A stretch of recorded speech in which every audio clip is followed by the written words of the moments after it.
Finally Shiba akakasizza nti kituufu ali lubuto ne taata w'omwana amwogedde ngenda beera nga katambi nkakuwa maaso awo ate ye Balamu atabukidde Gravity omutujju naye nago ngenda kubeera nga kuwa butereevu mu maaso awago n'amalala genkuleetedde olunaku olwaleero wano ku Jika Media.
Yes, butereevu kwaniriza ku Jika Media ogamba otya kansubire munnange oli bulungi. Tutandise n'akatambi ndowooza okerabiddeko kabadde ka mwana muwala Shiba Karungi ku bigambibwa nti omukyalo ono yandibanga ali lubuto. Dressing code ennaku zino eyongera okubeera nga etulaga nti ddala omukyalo ono yandibanga ali lubuto. Dressing code ya Shiba Karungi ku luno nno yakyuseemu.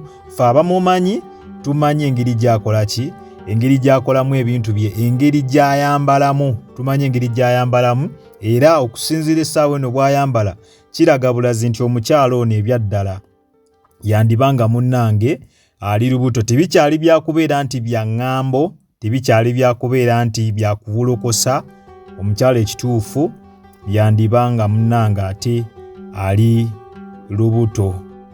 Taata lubuto tannalabika kubeera nga ategeerekeka wabula ng'abasinga bayina be bataddewo na Fikifa Meika naani kwegamba bikyali mu ŋŋambe bya taata w'olubuto. Abalala bagamba nti munene nnyo era waabitiibwa nnyo mu gavumenti eno. Tannaba kubeera nga ategeerekeka naye tujja kubeera nga tugakutuusako butereevu wano ku Jika Media. Updates zonna tujja kubeera nga tuziba wano ku Jika Media. Nga olaba mu comment section aba social media in-laws batandise okubeera nga bawa Shiba ono amagezi ku lubuto luno.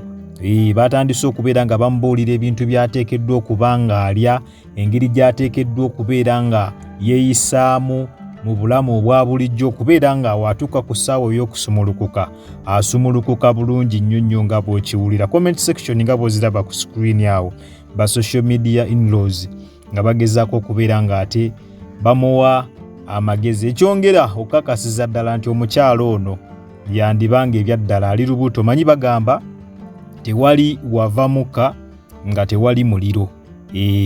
Tewali wava muka nga tewali muliro. Aleero ebiseera ebisinga ba social media in-laws buli we beeyongera okubeera nga beesiba ku nsonga, omanya bumanya nti eyo ensonga yandiba entuufu. Wadde ezimu ziba nfu naye ebiseera ebisinga ensonga ze batera okwesibako zitera okuvaayo ku last moment ng'ebyaddala zaabadde entuufu nga babadde tebawolokosa nga bibadde byaddala. Katulinde gye binaggwera ffe wano butereevu. Updates eza Queen Shiba tujja kubeera nga ate tuzibatuusaako wano ku Jika Media. Gwe subscribinga, likinga, endowooza yo gintere butereevu mu comment section. Yes, ate bwe tweyongera maaso nga bwe mukimanyi olunaku olw'eggulo kyabadde kivvulu kya mwana mulenzi Gravity omutujju era nga bino byabaddeyo ku DTM ne wamu n'ekya mwana mulenzi Mickey Wine era nga wabaddeyo ne shows endala 2. Kitegeeza olunaku olw'eggulo lwabaddeko shows nnyingi era ng'ezisinga zaasaze.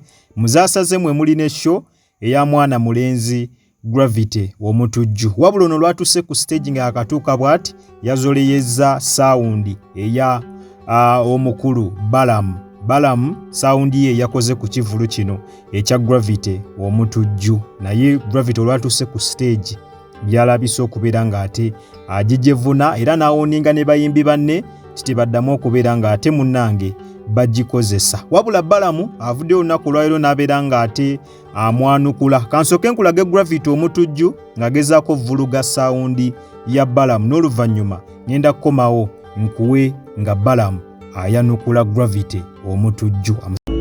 Balamu ebintu bya saundi alabika takyabisobolerako ddala.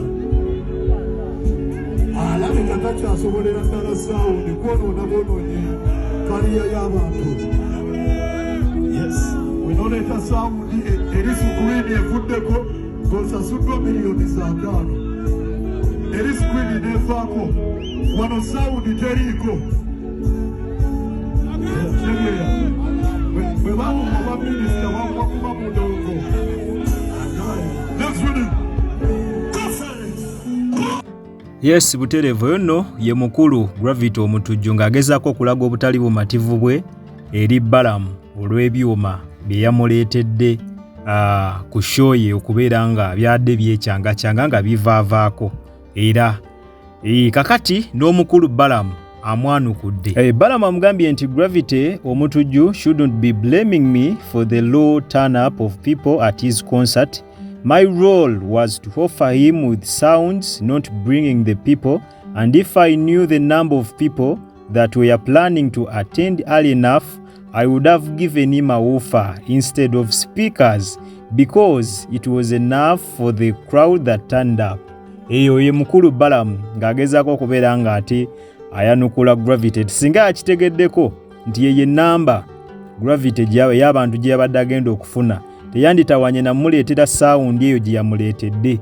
Okusinziira ku bantu bye yafunye, ekyamazima mbu Gravity yabadde asaana woofer, yabadde asaana kuleetera woofer nebeera nga yezannyawo ng'emizindaalo era talina kumunenya, era agambye talina kumunenya olw'abantu abatono abasobodde okujja ku show ye. Ono ye mukulu Balamu. Butereevu tujja kubeera nga n'amawulire amalala tugakutuusaako wano ku Jika Media. Nyongera okujjukiza tubadde ku Jika Media era nga gwe wena tanaba kulabika nga osubscribinga, genda maaso subscribinge, olikinge, okommentinge ate era osharinge. Twera kutandinga on notification bell yo butereevu ojja kubeera nga ofuna notification buli lwembeera nga nkutereddeyo video empya. Nakugamba osanga kalango onawona tukaskipinga kubanga engeri gyonza okulabika nga ate munnange osupportingamu emirimu gyange gino. Kwatawo mu kigalo butere video eno ojja kubeera nga ogimperedde like. Mwabatubera ebweru w'eggwanga kusana mmwe abatubera ne waka mu ggwanga Uganda, nyongera okubebaza timwebale nnyo, mwebalire ddala temujjanga okwo. Omukama abampeera ekyo kyennyini kyemusingira ddala okwagala. Likinga, commenting endowooza yo butereevu mu comment section, tujja kubeera nga ate tukola ekyo kyennyini ky'otugambye mu comment. Sule bulungi, mweraba.